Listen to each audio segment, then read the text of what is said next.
Hello, everyone. Welcome to Tabletop for 2, Episode 2. Woohoo!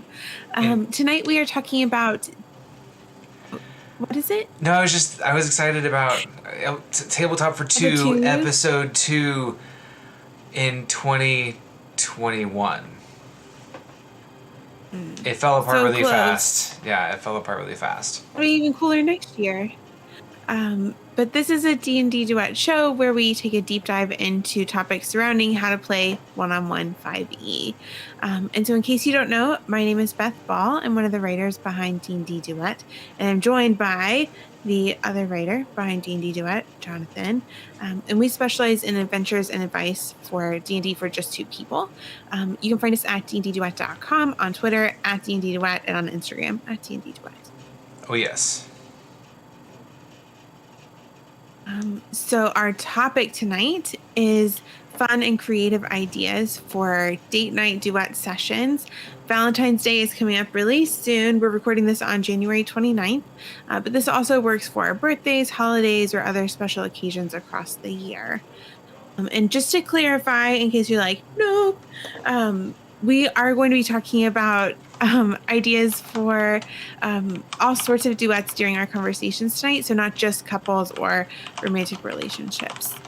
But before we get further into our topic, we want to extend a special thank you to our amazing patrons. Yes, our amazing patrons make everything that we do possible and easier and better. And we're so grateful for them. They are about to receive the Wolf Lycanthropy adventure that we have coming out. I finished it yesterday. Yesterday? It was just yesterday. So that's very exciting and on the way shortly. But if you are a patron of ours, you get every month you get a new adventure designed for two people. You get an NPC, magic item, a new creature, a map. It's good stuff, and it gets better every single month because we're constantly adding to it. But if you want to support us on Patreon and check out all the goodies that we have over there, then you can head over to patreon.com/Grove Guardian Press. Additionally, the stream today is sponsored by some lovely one-on-one adventures that you might use for a spicy date night, something a little out of the ordinary.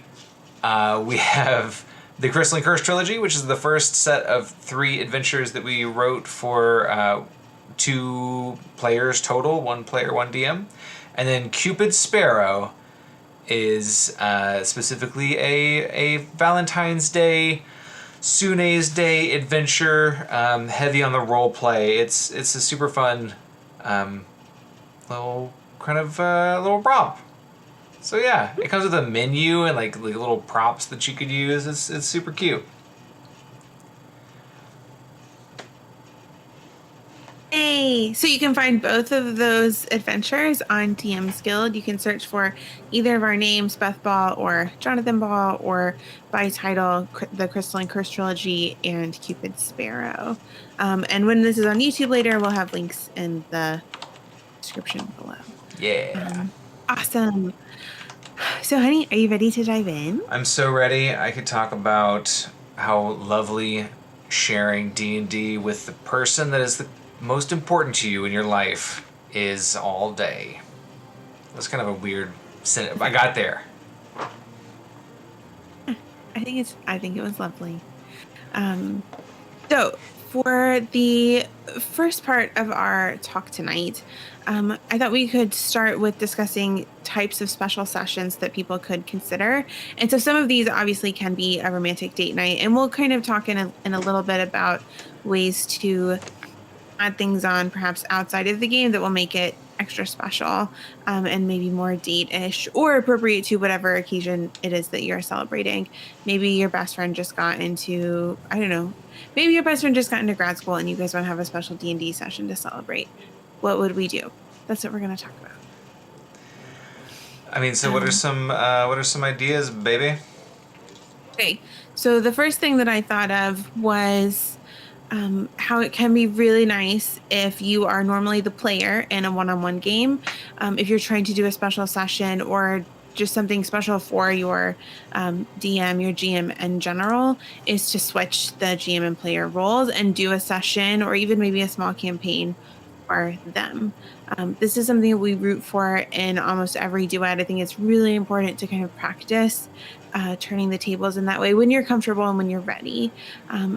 It's really fun for DMs to have a chance to sit in the player's seat, and then we have I have a few strategies kind of outlined for the session type so that you can bring in that switch without kind of derailing or messing up the DM's plans for things happening in your game. And that's assuming you're sticking with the same characters. You can also totally do it by maybe you make a fresh character for the DM and have a special session in that way. But is there anything that you wanted to add before we get into some of those strategies and ways to do kind of a side campaign within your larger campaign?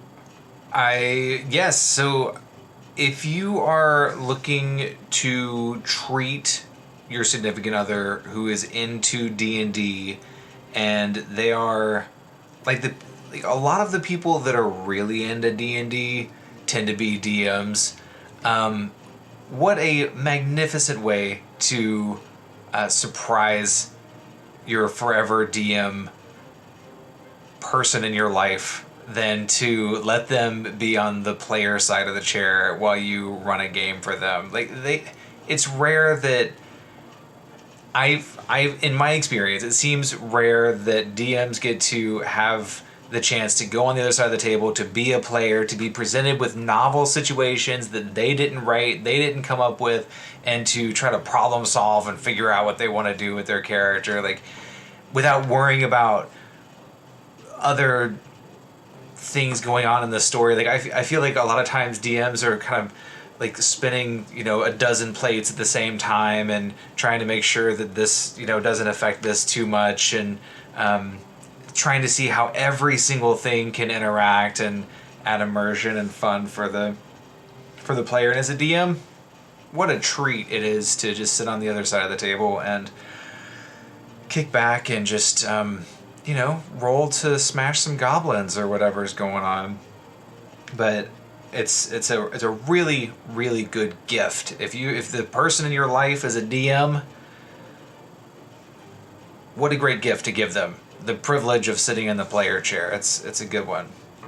So what are some ways that Well, before really fast, one of the things I've been thinking about with this too. So you said for like if your significant other, and I think that that's true, but also like if you are looking for a way to get closer to your child and they're into D&D, doing a session for them, or even a friend,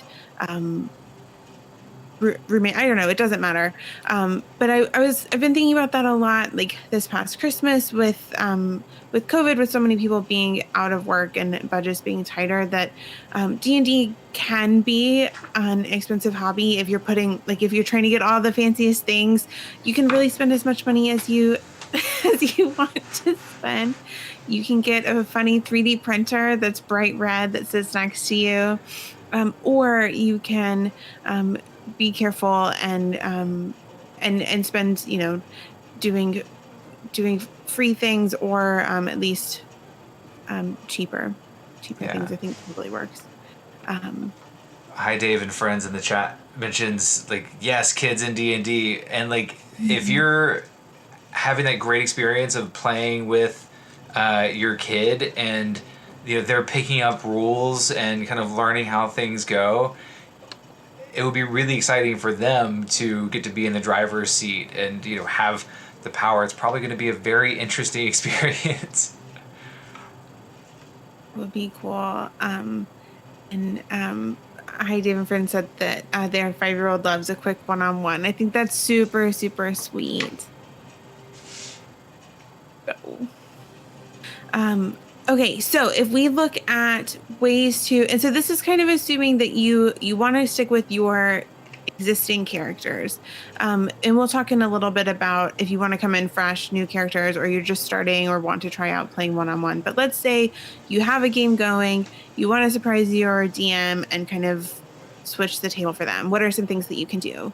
Penny, do you want to go first? Yeah, so this reminds me a little bit of the first time that we tried this out. Uh, and you DM'd for me a lovely dream sequence, which was cool because it allowed us to, well, it's kind of a story, but we were in this tricky spot where things didn't go with a big reveal of a big story character from our main character's past exactly how everybody wanted them to.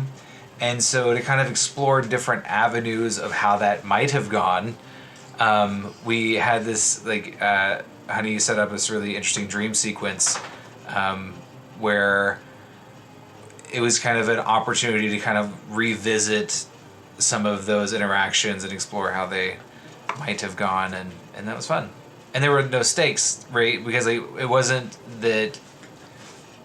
I mean, no stakes is too strong, probably, but like I could pick up the next week and just keep DMing our main game as per usual because it was a dream sequence, and at the end of the day, it didn't have actual like impact in our main story. Yeah. Well, and what I really wanted for that session too was for you to have a chance to get to know, because at that point you were juggling two DMPCs, and I wanted you to have a chance to get to know them both because you were kind of, I felt like mad at both of them in that moment or like disappointed. And so it was a way for me to like try and see if how I would feel about DMing when I was still pretty new to D&D. And yeah, so just the dream sequence let us kind of, um, if things go horribly wrong, if we hate it, we just, none of that happened. You were asleep, you woke up, perfect.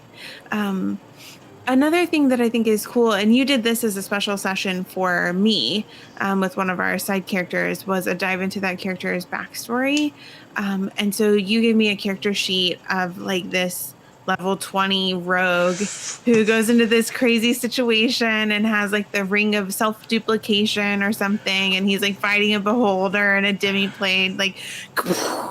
But if you are in a lower level campaign, you're like, I really want to be level 20 right now. I mean, anything that you want to mix up, you totally can. And so in this case, this was this character's long ago backstory. I don't know how many characters have like level 20 in their backstory. Maybe they do. Um, but that was really fun too for me. And I think that this, again, if we're thinking about one of the things that at least when I'm the DM, I don't feel like I have as strong a handle on my character in game as I do when I'm the player, because that's not my job at that moment. My focus is on your player. I'm sorry, your character. And so I think that getting to switch those roles, getting to switch those seats can be really cool. It was so hard for me to do any work that day because I was just like so excited about this idea of like I'm just gonna go for it and like making a level 20 character, which I haven't done since and I hadn't done before, and just like seeing what this progression could eventually look like. It was so much fun. And I don't know, that's one of the very special things that I think about D&D in general, is that you can kind of dwell in a different place for a little while and it gives you something to be really excited about, and then again, I keep coming back to this idea of like sharing that excitement with a person that's very important to you in your life. Like that's extra special. I'm so glad that you enjoyed that. It was super fun. Loved it. And again, it was And there so were no stakes, right? Like because it was a flashback. It wasn't going to be like this character was then going to have the ring of duplication where he can make 3 of himself all of a sudden all the time in our normal game. That would have made balancing combat pretty tough, but since it was a flashback, that stuff is long gone. Right. And it let us both get to know that character a little bit better and kind of work out some of the pieces of their backstory. Mm-hmm. I think another thing you can do is play with a different plane of existence. So, and you can time warp that absence if you want to. So it's like no time has passed, but you guys spent some time in the Feywild. Yay! Um, I did that at a later point when I was DMing in our main campaign. Was took us through. I took us to the Shadowfell actually. Oh my gosh, that was traumatizing. I'm just like minding my own business, and then you throw a bunch of sorrow sworn at me. And that was a whole arc. Uh, It was cool. so you can create an entire arc in another plane of existence that has interpersonal ramifications for what's going on in your campaign, but it didn't throw anything else off. And Zeke agrees it's totally good to go to the Feywild for a time jump, so it's fine.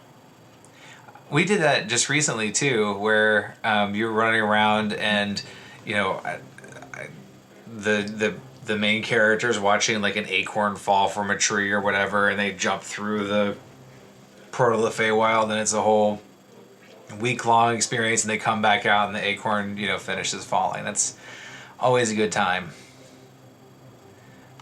But Well, I had to rescue the Fey Foxes. yeah, see, in that one though, you got to keep all your cool swag from the Feywild, and I took away a bunch of your stuff too.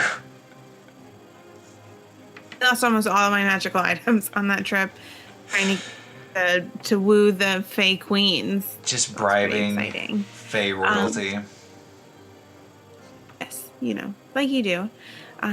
We do have an adventure to if you're looking for like kind of a one bop through the Feywild kind of thing. Our Spring Court Quest adventure, which is available on our website or on Drive Through RPG, is really fun and can take you kind of through we made it actually specifically for a festival. We made it first as an Easter adventure, and then Intervisions it's just gotten bigger and more complicated, but it's still really fun. So you are trying to find these like magical either animals or creatures. There's the pseudocorn or like this magical rainbow flower that you're trying to get. Yeah. It's super ridiculous. So if you just want to lean into any of the things that you can do in the Feywild, I think that one is for you. Definitely. So if we're looking at other types of special sessions, perhaps celebrating a real world holiday or occasion inside of your fantasy world. So this can be time in like our lived experience versus time in D&D. At least for us, don't tend to line up because D&D moves a whole lot slower. It's so slow. I mean, I guess depending. And then you skip ahead 3 weeks or a month or 2 months. I'm years older than our main characters, and it's been years for us, and for them it's been like, this has been a crazy 6 months. And that's with some time jumps. That's okay. Yeah. But I think let's hold on to the holidays and we'll cover that in like the types of special occasions. But what about if somebody wants to try out one-on-one D&D? What would you tell them to do? So I think this happens a lot, actually.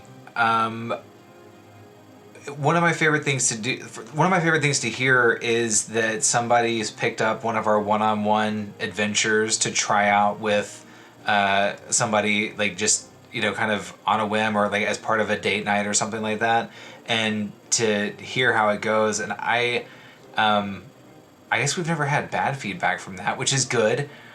But I would say that the most important thing with one-on-one, especially if it's maybe not necessarily starting as a like very intense, like this is going to be an ongoing experience, is to relax with it and have fun, and don't let the rules, like, kind of, that's our baseline anyway, you and I think, but like, don't let the rules get in the way of a good time. And if it seems fun, then you're doing it right, and if it seems like stressful or like you're spending more time looking up rules than talking in funny accents and killing methods, then you might need to reassess what's going on. So I guess I would say like kind of hold on lightly and lean into the experience and the fun and the pleasure of telling stories and spending time with somebody that is special to you. Yeah, and for me, because I know we've told this story before, but just in case, it took a long time before, it took almost a year of you playing before I agreed to try it out. And the reason that I decided to try out D&D was because you had spent so much time kind of crafting this character and this world for me. Um, and the specialness of that like is one of the things that struck me right from the get-go with what can be so cool about one-on-one D&D and why it's such a great way to express love and care for the people that are important to you in your life. And so yeah, we wrote the Crystalline Trilogy specifically for that, and that first adventure is based on the first adventure that you wrote for me, and it makes me so happy to hear when people use those adventures as their jumping off point. But I also love when they carry it on from there and personalize that campaign, because as much as I have like more ideas for it in my head, we haven't like that gets you to level 3 and then you can jump around a little bit and fill in the pieces, but we don't have a huge arc. But I think that there's something special about that too, where it's like, this is on you. Write this story for this person and their character. Write this story that you guys want to play out and see what happens. Definitely. And like that was the intent, right? Like, it's like, this is yours.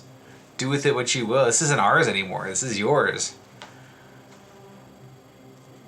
It's really, And eventually, it's beautiful. we'll continue it on. It's coming. I've got it here. I can just only write so many things at one time. Okay. What about types of special occasions? So we have just like casual date night. Is there a Right? special type of occasion that maybe is particularly on your mind these days, honey? My birthday. So your birthday is coming up next week, and we're gonna be running a special one-on-one game to celebrate your birthday. And I've been like, cause it would be enough just to play D&D on a birthday that's like off like the regular weekly kind of thing, and it'd be special and fun. But there are definitely things that you can do to make it event or occasion worthy. I'm sorry, hi Dave. Our auto mod is really aggressive. It happened again.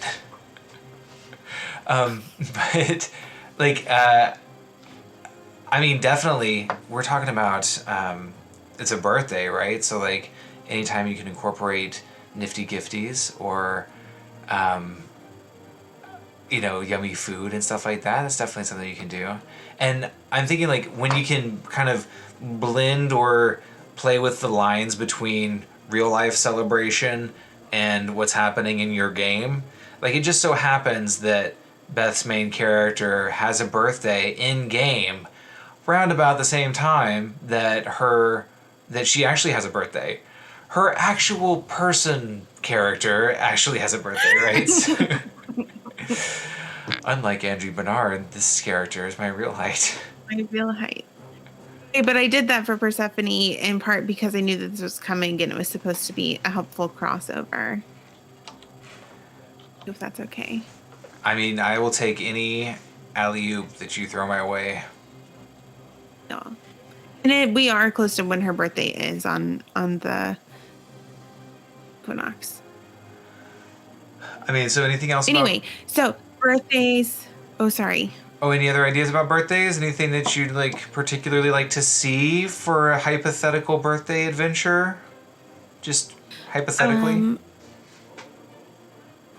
So not for my birthday because we just did this, but I think I think it's always fun to, if you can throw in a festival or something that feels celebratory. Our characters go to a lot of festivals. I don't know if that's because we went to Ren Fair. We went to our first Ren Fair in 2019. It was amazing. We were so excited to go back. It picked out outfits and everything. We're going to cosplay. It was going to be great. And then, oh, Ren Fair last year. Couldn't go. And so we've just had a lot of in-game festivals in D&D instead. I don't know how related those are or not. But anyway, I think that if you can pull in some sort of a celebration in the world of your game that kind of coincides with an out of world real life party or celebration, that can be really fun. Yeah. And I like those two because they are just, it's fun to throw dice and to win and to lose and to gamble fake money. And we keep it pretty light. Definitely playing with some music, and it's just fun. And it's also telling, like, I think that oftentimes like festival sequences can feel pretty fluffy, but then also that there's cool role-playing opportunities and character development beats that can be hit in the course of a festival as well. So it can be light and flaky and also savory. Ooh, We've been watching Great British Baking Show, so we went baking right through the before. lens of pie. Everything makes sense. That's right. What about Valentine's Day? For Valentine's Day, I do think that Cupid Sparrow is a super fun adventure. We've actually run through it twice with two different sets of characters as we wanted to like play test it really well. But it's just cute and fun. So you run around and like get a gift that's kind of random for the person, and it's almost like setting up two characters on a date, or at least they're set up as a duo to accomplish things. So you go get this person a present for Sune's Day, and then you go to this little inn, and they're having a small disaster, and so it's up to you to kind of try to fix it. So my favorite thing about Cupid Sparrow is the random results table, like for adding in strangeness into roleplay. It can be very silly and very fun. My favorite is the wolf puppies that you can get at the beginning and keep forever. So many wolf puppies. Okay, so date night, we talked about festivals.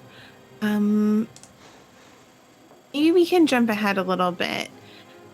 So what can you add to a one-on-one game to make it extra special? Wait, are you jumping over date night because it says, what about characters with romantic relationships? I was jumping ahead because we could talk about like food. I don't want to talk about food. I want to talk about flirting with your partner on a date night in character. That's pretty good. Dun dun. Dun dun dun. Okay. What do you have to say about it? I don't know. It's just good. You should do it. So it's really fun. Like, one of the things that we've really enjoyed being a husband and wife duo is having these characters and playing together. And I don't know what it is, but she always, her characters always fall for the strong silent types, or strong, I don't know. They're not even silent. What are they? Serious. Can't be silent. No, yeah, they're serious. The strong, serious types. And always overlook my really silly, funny, lighthearted characters. Yeah, and I'm struggling with how to feel about it, but Really sorry. but it's just fun to like make these characters, and like each one of our characters really is like your face looked good. Each one of your characters is kind of like a reflection or an aspect of you, right? And so you kind of get to explore that with your character, and then when your characters are interacting, it's just fun to flirt with your significant other. So make sure that that's don't Don't Laura and Travis it, okay? Just lean into it. Oh, but they did though. I haven't. I'm so behind. Babe, I told you about it. 2021 goals. Get caught up. Get caught up. One of the other things I like about it, so, since we are like, if we are looking at it as like you playing with your significant other, I think that the like the flirting and the like the fun and lightheartedness of the beginning of a relationship can be like, I don't know, you can kind of get that back in a like playing through your characters if your characters are sorry, if your characters are romantically compatible or whatever. If they're not, I think that that's totally fine too, but yeah. The only downside can be when your significant other's character breaks up with your character. Ooh, that is painful. But it's worth it. It's worth it. You hurt my feelings. Really, it'll be okay. He'll get over It's it. gonna be fine. All right, there's this like really funny conversation going on in chat with Gerald and Gerald, and it's making me giggle so much. Gerald. Okay. Honey, do you want to talk about holidays? Yes. We do have a special adventure for like a wintertime holiday. There's no place like home, which that one we got as many of the like some of our favorite parts of Elf and other Christmas movies into as like little jokes. But you ran that one for me the first time. That first year that we were playing, and it was a dream sequence, and it was really cute. But you made Cheerington on our coffee table, and you put like that log on Netflix that burns. You just like watch it slowly burn down. Yeah, and we turn out the lights, and we had little candles. Yeah, I was gonna say the Christmas It's candles so were fun. super fun, and like it was also around Christmas time, so we had lights strung up and stuff, and the lights out, and playing by candlelight, run around with these deranged snowmen and Belschnickel. It's good stuff. The reindeer, super fun. Yeah. So I think things like that, if you can kind of embrace the season that you're in, like in the fall, I always have to bring in something fall-ish, even if we're in spring in our game, just because the fall is so lovely and you should probably experience it year round. We have long we've falls. talked about this. Long falls, yeah. We're like still in, it's been months that we're in fall, which I don't think that's bad. You can also celebrate milestones from inside of your Duet campaign. So in-game gifts, perhaps, for the PC as kind of a recognition of like, hey, you did this cool fancy thing, and perhaps that can have some sort of out of game equivalent. Like my PC did.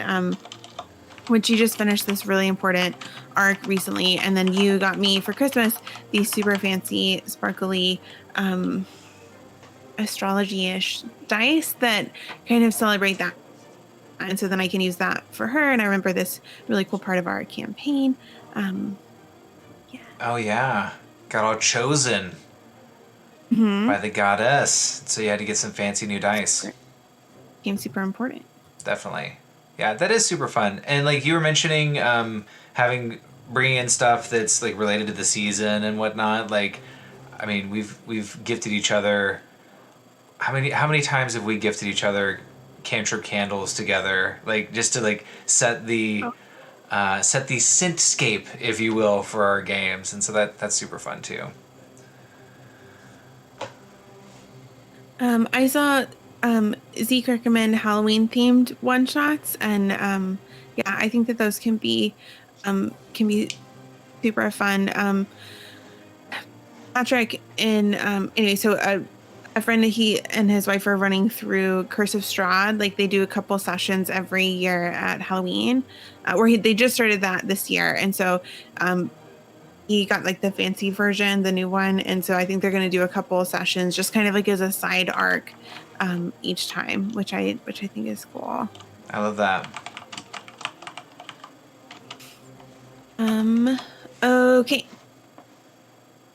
So since we're talking about seasonal things, one of the things that we wanted to bring up that can be really, really fun in your games are out of game additions for more fun at the table. So Jonathan had just mentioned candles. We love cantrip candles. And so anything you can do to kind of increase the atmosphere and the immersion at the table, I think it really adds something special to me. What are some other additions that people can consider or try out? I think anything that's touched on the senses, right? So like we talked about the scentscapes with cantrip candles, but like also special mood lighting. Like I imagine a space in our forever D&D room where we could do those like cool like remote control or like smart lights and like change the colors of things. That's gonna be on my birthday list, maybe. For like the future, just sometime in the future. Someday. Yeah. I don't think we play in our living room right now, and that might not actually work for permanent lighting. Yeah, in my head, what you're describing turns like bright green and bright purple or blue. Yeah, Like imagine under the water. Yeah, Like imagine going through the astral in the sea. Underdark. Strobe lights, black lights, other kinds of lights. A disco ball, dubstep. That would be good. Really quickly on the Halloween one, I saw that Ketra recommended Measles Mysterious Mansion. So everybody save that one for Halloween, and we'll all play it and then talk about how fun it was. Oh, Hi Dave gets it. Neon, fog machine. I would be on board for a fog machine. That sounds awesome. Oh, and like a sound thing. Like an oceanscape. So another thing that you can consider adding would be food.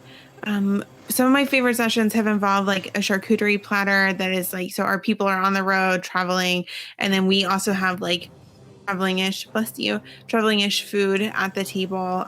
So like we got a fancy bread, and we got some kind of like the food we had at Christmas, like the little sausages. Yeah. And then like some of it is like Sing Zooty and D&D. Some of it maybe they have pepper jelly, maybe they don't. I don't know. They have flesh golems. I think they definitely have pepper jelly. Definitely. And we just got the D&D cookbook. I don't know if you've had a chance to look through it yet. I'm excited to see what really you good. want to make. Yeah, I'm super excited about the D&D cookbook, Heroes Feast. Now I want to do a stat block for pepper jelly. As a type of ooze, but Heroes Feast looks amazing. They have the different chapters or parts or different cultures from different races in D&D, and so that's pretty fun. You can imagine that the Elven fare is a little bit lighter than the Dwarvish fare. Lots of oatmeal porter in the Dwarvish fare, but it looks super fun, and I can't wait to get into it. But that'll be good. And then, you can also consider, besides food, you can also be considering, what kind of music that you're bringing into the table, beyond your standard fare. You're our DJ. That was really helpful when you took that over for me. Our music got a lot better.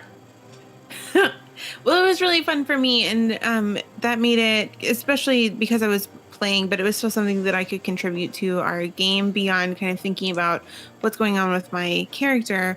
Okay, well, where is she? And then what type of scene or setting are we in? And so I have several playlists that I've made for specific times in our games, and those have always been really special sessions because it lets me spend time on our game on the kind of from the opposite end of the table.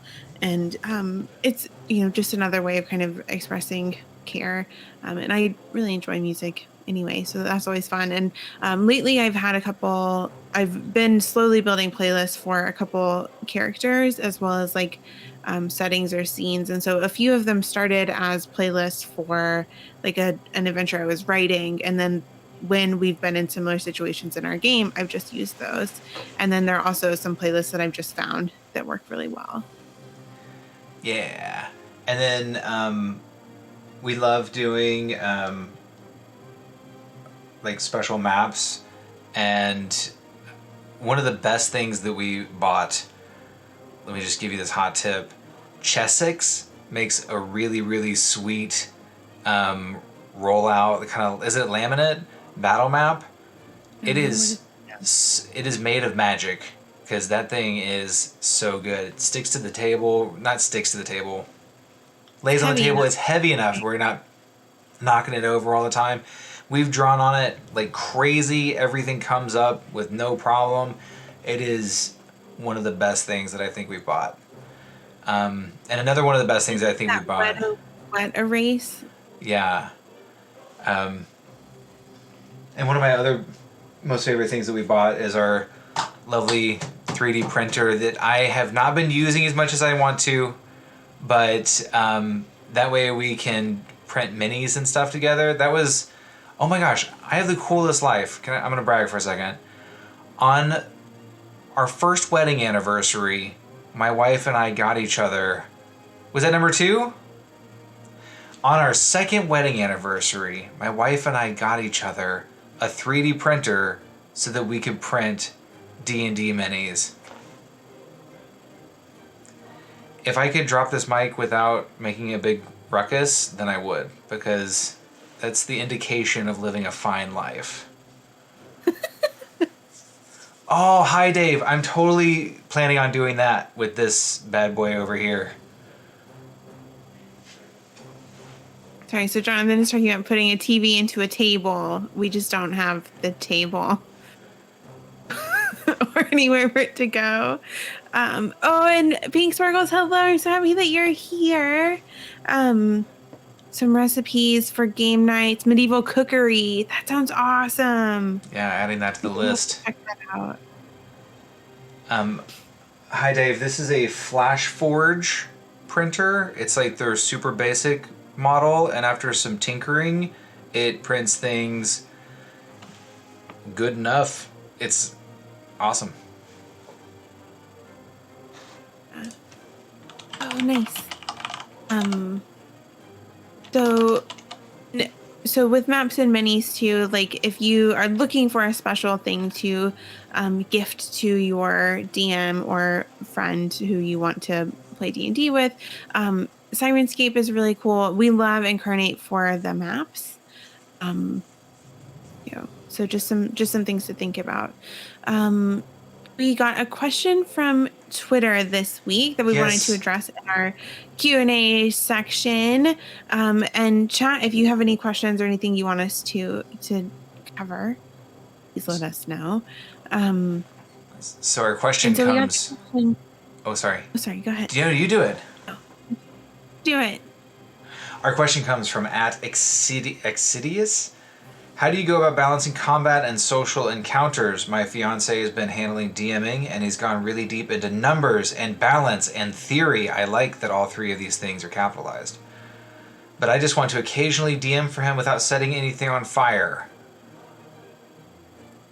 I feel like there can be a lot of anxiety for somebody who's not used to DMing, but like wants to give that wonderful gift to their forever DM significant other of allowing them to be a player, but at the same time, like there's definitely that concern of like, am I gonna ruin this carefully crafted, beautiful world that we both love to experience? How did you handle that, honey? I think first, you're not going to ruin anything. It's going to be fine. Worst case, you just say, and do that. It didn't happen. And then move on. Um, I don't know if we can like kind of zoom out for a second, because I've been thinking about this a lot since we got that question. I think that DMs are a lot harder on themselves than their players are. Um, and then there is an added pressure, absolutely, when you're talking about switching DM and player roles within a duet, because if you haven't kind of switched in that case, or if you're not used to DMing, or the other person, like, you had DM'd some and then you started DMing for me, and it was a while before I started, and I still haven't done it a whole lot. Um, I feel nervous like every time that I'm sitting in the DM chair. And I think some of it is too like how much fun that you have as like speaking as a player, how much fun it is for you to be the player, and you so desperately want to be able to give the person that you play with that same experience. And I think it can be hard to like trust yourself to be able to do that, while also recognizing that your DMing styles are going to necessarily be different. Um, I don't know if that I don't have like a magical fix for it. Besides that, like, kind of recognizing that that's the reality, and then finding your own rhythm and stuff that you like to bring to the table as a DM, things that are going to be unique to you. Just like your characters probably have a unique signature. You'll develop that as a DM too. And it just takes a little bit of time. I think that's a great point. That, um, I mean, honey, you as a DM are different than I am as a DM. Like I just can't DM for myself, but I wouldn't want to because I would know what to expect. It's fun and refreshing, and by the very nature of you're willing to take on the mantle of running the game, you're going to be providing something of substance and excitement to the person that you're running it for. So don't be afraid to be your own kind of DM. Um, you're going to be awesome if you allow yourself to like kind of find your own space and your own. You need to find your own DM power and lean into it. Yeah. Well, and another, like on those same lines, something I was thinking about with this tweet. So, like, if this is something that their fiance has gotten really excited about, so numbers and balance in theory, is there a way that their character could experience those sorts of things without you having to worry about it as a DM? Um, and then kind of on the flip side, so maybe you just don't want to deal with it at all. And we can definitely talk about how to scale combat in just a second too. There are lots of different kinds of combat. So maybe you want to put them into a really difficult environment to traverse. Maybe you want to give them a puzzle. I love social encounters. I think that they're amazing. That's like one of my favorite things to have to like work through as a player. Like if we never stabbed anything, but like had to deal with the social things all the time, Stabbing it with our words. yeah, I'd be delighted. And so that's a big part of it too, is like you have different things that you really like. And so I've adjusted my DMing and what I'm presenting to you to reflect that. Because if my player is having fun, then I'm having fun. And it's just kind of like both playing and DMing are so satisfying in slightly different ways that are related, but slightly different. And like you feel that way about combat. I really like having, interesting fights and combats and things like that. And you give that to me as since you're a good DM. Oh, thanks. I like combats too. I just like social encounters more. Also, oh, we made the coolest discovery a couple weeks ago. So I don't like dungeons because I think it's because I don't like to, like just claustrophobia. But anyway, it's just like I just pick left or right. I don't know. Like let's just go and see what happens. we discovered this really interesting creative way of doing dungeons that's more story related. And like you can certainly be searching for something. But the purpose of a dungeon is to kind of wear the party down as they're coming into, or in this case, like wear the PC down so that then they're kind of tapped for some of their resources before they're facing this big boss that they'll find in the dungeon. So we accidentally stumbled into this really fun way of doing it, which is like we had my PC expending spells and doing some fun things for a festival. So they're not like aggressive spells, but as a druid, she's using like disguise terrain, or I can't remember the exact. Yeah, I'm too excited hallucinatory to terrain. hallucinatory terrain. Thank you. So she's lost her fourth level, the only fourth level spell slot she has, and like expending those sorts of things in a really fun way over the course of the day. And then she still had combat to do, like at the end. But I don't know, it was really interesting to have low stakes things, and I think that we were talking about festivals. That can always be a really nice surprise. All of a sudden, werewolves burst onto the fairgrounds. What are you going to do? Um, and so if we're thinking about balance in a one-on-one game, um, well, I don't know. That's its own whole topic. You have a better spiel on that than me. Do you want to do it? Oh, sure. If we're talking about strict like combat numbers balance in a one-on-one game, then making sure that you're, as the DM, attending to the action economy is absolutely critical.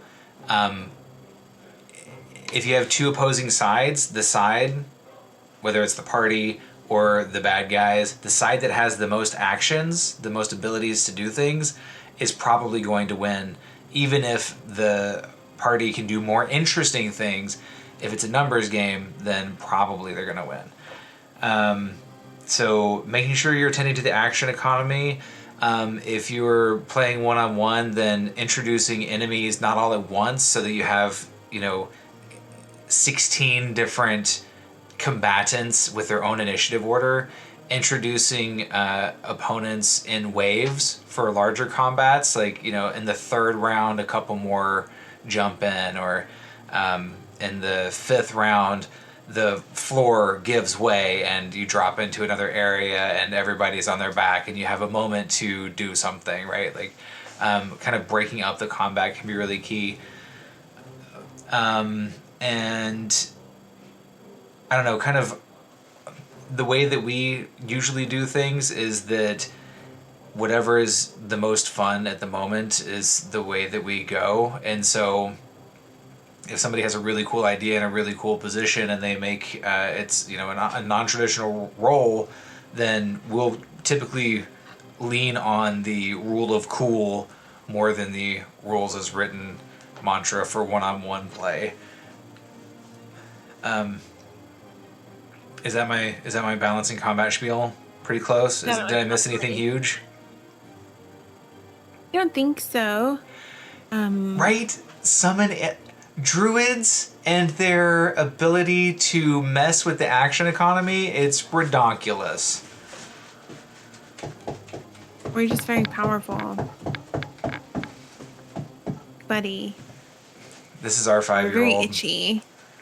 He likes one-on-one too. Okay. You can't compare. You're not supposed to compare dogs and children. I always get in trouble when I accidentally do that to my friends.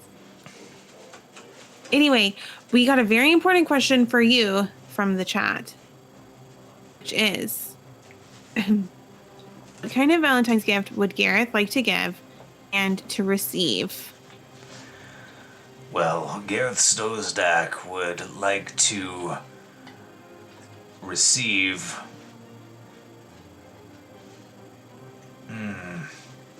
Gareth Stosdak would like to receive... Oh, that's a good question, and it's really hard. Gareth Stosdak would like to give a Valentine's gift of a bottle of chilled red wine and leave it on the grave of his beloved deceased Marina. Melina. Melina. She's very important. Oh. Gareth would like to receive... Cough drops. Gareth would like to receive... I don't know. I think Gareth... in all honesty, I think Gareth would be flabbergasted that anybody would give him a Valentine's gift. And so it could be a lump of coal, and he'd be like, I'm married. Zena's totally going to give Gareth something for Valentine's Day. Well, now I know now I know how to react. I think you dodged the question. You're going to have to think about it some more and get back to us. It's too good of a question. You have to add who Gareth wants the Valentine's Day present to be from. Well, who is he kind of flirty with? The captain bartendress. And the captain bartendress. And Laurel. Yeah, okay. So he wants something special from Lorelai. Scandalous. So you left her behind in Lee's Maine, so... We did, yeah. And she's probably forgotten all about us by now. Probably not. I'm sure she remembers you. When you get back, you can kind of pursue that.